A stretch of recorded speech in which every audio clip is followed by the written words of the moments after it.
Emotional abuse can mess with your head for a very, very long time, long after the relationship is over. You know, you may leave it, but still hear their voice in your head. Still hear your own voice mimicking all the things that they said to you, you know, and all the doubt that started to breed inside your mind. You still may flinch when someone raises their tone. It really does get into our subconscious wiring. It reshapes our brain, the way we think and feel. The fear center lights up like an alarm, even when you're safe. You know, and you may and it changes your inner voice, right? It's not even yours anymore, it's theirs, echoing them. But your brain can heal.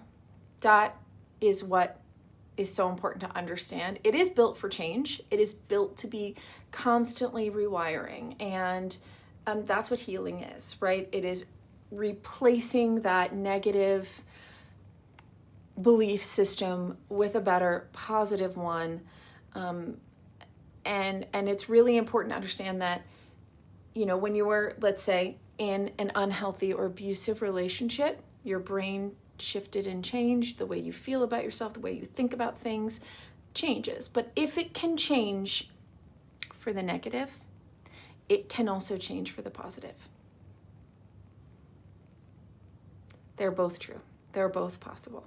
So whatever speaks to you, therapy, somatic work, spiritual rituals, journaling, boxing, you know, just whatever, Reiki, whatever speaks to you, do that. Start that process and start paying, you know, positive affirmations. People roll their eyes, but the negative self-talk changed how you felt about yourself.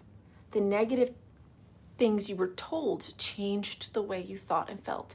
If that is true, then the opposite is also true. Positive talk, positive messaging can also create change in how you think and feel. It's so important to understand that. So wherever you are, if you're in a dark place right now, you can heal. You can move forward just one step at a time. So figure out things that used to make you feel good. Fill yourself and surround yourself with positive messaging. And over time, you can rewire your brain in a positive way. You know, if the abusive relationship changed you, you can do the same for yourself. And with help from your friends or therapy, whatever speaks to you, listening to, you know, TED Talks, just surround yourself with positive messaging, do the work, and I promise you, you can change how you think and feel again.